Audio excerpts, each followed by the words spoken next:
नमस्कार, आप देख रहे हैं लोकोत्तर न्यूज। मैं हूं आपके साथ हर्षिता। आइए करते हैं खबरों से शुरुआत।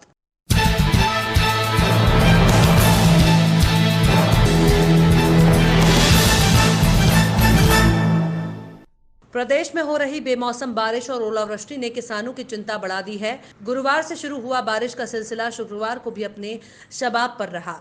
तेज आंधी, बारिश और उन्होंने किसानों की फसलों को बर्बाद करने में कोई कसर नहीं छोड़ी। खेतों में खड़ी गेहूं की फसल और कटाई के बाद खेतों में पड़ी चने की फसल पर मौसम बारिश ने किसानों की मेहनत और उम्मीदों पर पानी फेर दिया। मुख्यमंत्री शिवराज सिंह चौहान ने शनिवार को राज्य में हुई बारिश के संबंध में वरिष्ठ अधिकारियों से जानकारी प्राप्त की। मुख्यमंत्री ने कहा कि प्रदेश के जिन हिस्सों में ओलावृष्टि और बारिश से फसलों का नुकसान हुआ है, वहां के किसान चिंता न करें। सर्वे के निर्देश दे दिए गए हैं, जो शीघ्र ही आरंभ हो जाएगा।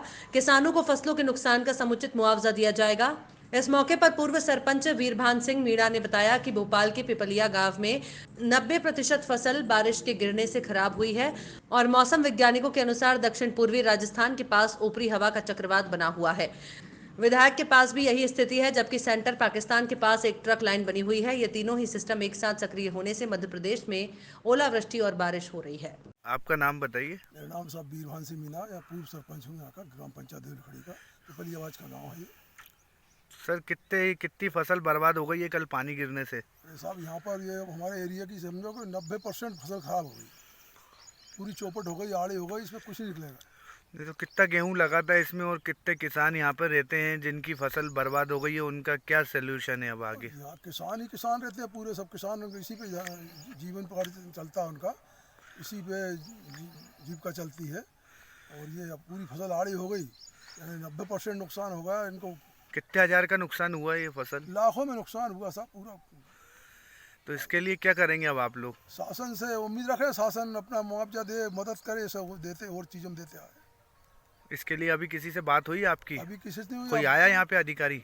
किस्मत से आप ही पहली बार आया, अभी कोई भी नहीं आया। वो बात करेंगे, एसडीएम साहब को लगाएंगे फ़ोन, पटवारी साहब को लगाएंगे, इनको तहसीलदार को लगाएंगे, करेंगे बात इनसे। दतिया जिले में शुक्रवार देर शाम तेज बारिश के साथ आधा दर्जन गांवों में जमकर ओलावृष्टि हुई। ओलावृष्टि से हिनोतिया, चिरोल, रावरी, भीटी, बड़ोन कला, डंगरा कुआ में फसलों को नुकसान हुआ है। शनिवार को गृह मंत्री डॉक्टर नरोत्तम मिश्रा ओलावृष्टि से प्रभावित गांवों में पहुंचे। उन्होंने ओलावृष्टि से खराब हुई फसलों में जायजा लिया और राजस्व अधिकारियों को फसलों में नुकसान का सर्वे करने के निर्देश दिए। इस अवसर पर सीईओ जनपद पंचायत गिरिराज दुबे और भाजपा नेता मौजूद रहे। एक वर्ष पूर्व आज ही के दिन मध्य प्रदेश की सत्ता गांव देने के बाद कांग्रेस 20 मार्च को लोकतंत्र सम्मान दिवस के रूप में मनाया, जिसमें राजधानी भोपाल के प्रदेश कार्यालय में कांग्रेस कार्यकर्ताओं द्वारा संविधान की पुस्तिका का वाचन किया गया और 4-4 लोगों का समूह बनाकर गांधी प्रतिमा तक तिरंगा यात्रा निकाली गई और गांधी प्रतिमा पहुंचकर माल्यार्पण किया गया। इसी के साथ कांग्रेस कार्यालय में पूर्व मुख्यमंत्री कमलनाथ के संदेश का भी वाचन किया गया। दरअसल आज से ठीक एक साल पहले 20 मार्च को पीसीसी चीफ कमलनाथ ने मुख्यमंत्री के पद से इस्तीफा दे दिया था। 2018 में जीतकर आए कांग्रेस की सरकार 15 महीने में ही गिर गई थी, जिसका आरोप आज भी कांग्रेसी ज्योतिरादित्य सिंधिया और उनके समर्थक मंत्रियों पर लगाते हैं। बीजेपी पर विधायक खरीदने का आरोप लगाते हुए मध्य प्रदेश में कांग्रेस लोकतंत्र सम्मान दिवस मनाया। राष्ट्रीय स्वयंसेवक संघ, उसको कभी भारतीय संविधान पर भरोसा था ही नहीं, और जब हमारा भारतीय संविधान लागू हुआ, एकमात्र संस्था ऐसी थी देश में जिसने भारतीय संविधान को जलाया था और उन्होंने इसका विरोध किया था। वो संस्था, आज हमारा ये दुर्भाग्य है कि वो इस देश में राज कर रही है, जिसने महात्मा गांधी की हत्या की। वे लोग कभी भी लोकतंत्र के हिमायती नहीं रहे। आज यदि हमें लोकतंत्र बचाना है तो संविधान के लिए लड़ाई लड़नी पड़ेगी। आज हालात ये हो गए हैं कि भाजपा और संघ के कार्यकर्ता गांव में जब जाते हैं, कस्बे में जाते हैं, कहते तुम किसी को वोट दे दो, सरकार तो हमारी बनेगी, कांग्रेस की बन भी गई तो हम विधायक खरीद लेंगे। आज पूरे देश में आप देख रहे हैं कि चुनाव का जो महत्व है, आम व्यक्ति का जो अधिकार है, अपना वोट देने का, वो खरीदने से भी लोग नहीं चूक रहे हैं। एक अमूमन बात होती जा रही है कि साहब बिना पैसे दिए कोई वोट नहीं देगा और रेट। आज के दिन पैसों से खरीदकर एक सरकार बनाई थी, उस सरकार का हम सब लोग विरोध करते हैं और लोकतंत्र की आज के दिन हत्या हुई है उसका भी विरोध करते हैं और जो पैसों का लेन देन हुआ उसकी निंदा करते हैं और हम लोग सब संकल्प लेते हैं कि बाबा साहब भीमराव अंबेडकर का संविधान और लोकतंत्र दोनों की रक्षा करेंगे। हो गया। दमोह स्थित नौहट्टा फॉरेस्ट सर्किल के अमले द्वारा नया गांव से लगी वन भूमि कई वर्षों से कुछ लोगों द्वारा वन भूमि में मकान बनाकर रह रहे हैं। वहां पर कुछ लोगों के मकान पक्के हो चुके हैं तो अभी कुछ लोगों द्वारा कच्चे मकान में ही गुजर बसर चलाई जा रही है। लेकिन वन विभाग के द्वारा वन भूमि से अतिक्रमण हटाने की कार्यवाही में दर्जनों कच्चे मकान को छोड़कर सिर्फ एक गरीब के आशियाना ढहाए जाने की कार्यवाही सवालों के घेरे में है, क्योंकि वन भूमि से अतिक्रमण हटवाने के लिए जिस वक्त गरीब का आशियाना ढहाया गया उस वक्त गरीब परिवार खेतों में कटाई करने की मजदूरी को गया था और घर पर कोई नहीं था। नौहट्टा सर्किल के फॉरेस्ट अमले ने पहुंचकर सूने घर को ढहाने की जो कार्यवाही की उसमें गरीब परिवार को ना तो सूचना दी गई और ना ही मजदूर परिवार को रोजमर्रा की जरूरतों का सामान, खाने का राशन पानी तक नहीं उठाने दिया और चोरी छुपे की तर्ज पर गरीब का घर गिरा दिया। जबकि पीड़ित राजू अहिरवार के परिवार का आरोप है कि यहां पर 2 दर्जन से अधिक लोगों के कच्चे मकान बने हैं, उन पर वन विभाग द्वारा कोई कार्यवाही नहीं की गई। वहीं यहीं पर गरीब तबके के लोग पिछले वर्षों से एक कच्चा मकान बनाकर परिवार के साथ गुजर बसर कर रहे थे। धूप छांव से बचने के लिए जो मकान बनाए थे उस मकान को गिरा दिया।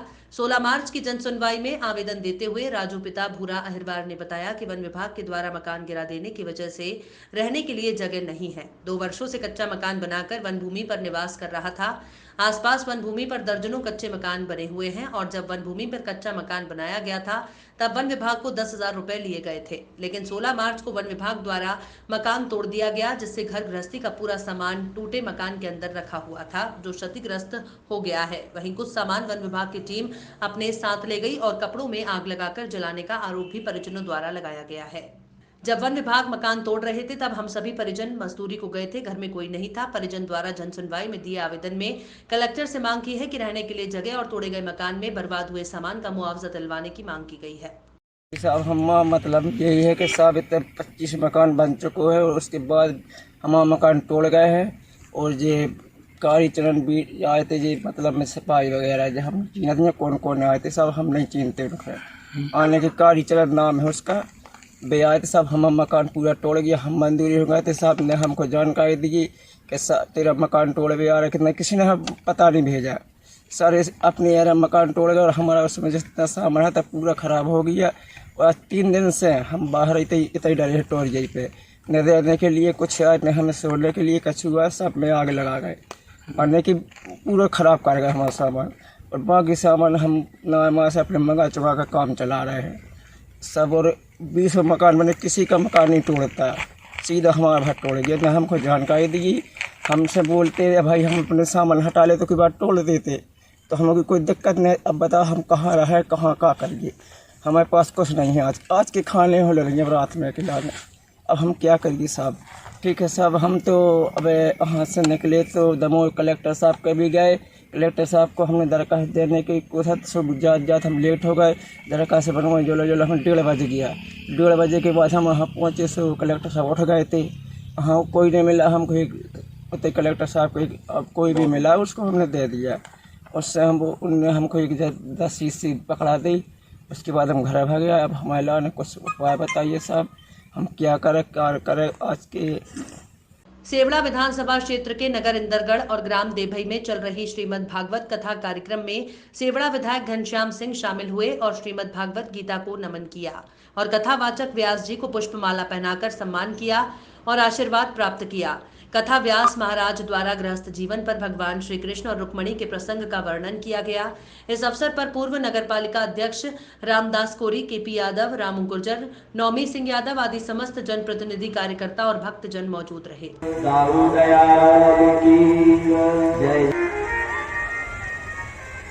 भगवान हमें समझाते हैं कि गृहस्थी में कैसे रहना चाहिए, गृहस्थी में कैसे आनंद का अनुभव करना चाहिए, छोटी छोटी बातों पे लड़ना नहीं चाहिए। कांग्रेस नेता गोविंद गोयल की बैरागढ़ स्थित पूजा पाठ अगरबत्ती की फैक्ट्री में बीती रात आग लग गई। आशंका है कि अगरबत्ती में मिलाए जाने वाले सेंट से ये आग भड़की होगी, लेकिन कैसे लगी ये अब तक स्पष्ट नहीं हो सका। आगजनी से कितना नुकसान हुआ है, इसकी जांच की जा रही है। आग की खबर मिलते ही बैरागढ़, गांधीनगर समेत अन्य कई क्षेत्रों की दमकलें मौके पर पहुंच गई और आग पर काबू पाया गया। फैक्ट्री के डायरेक्टर आकाश गोयल का कहना है कि शाम को सारे मजदूर जाने के बाद अचानक आग लग गई और आग कैसे लगी ये तो पुलिस जांच के बाद ही सामने आएगा। आगजनी से हुए नुकसान का आकलन किया जा रहा है।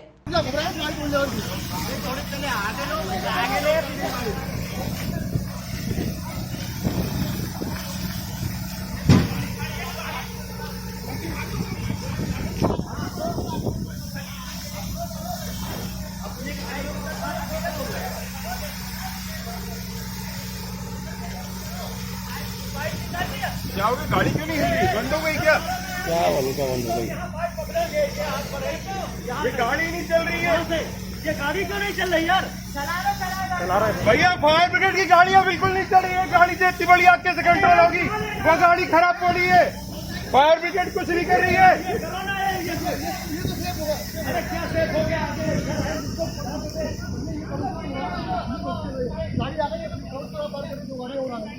खबरों में फिलहाल इतना ही। आप देखते रहिए लोकोत्तर न्यूज।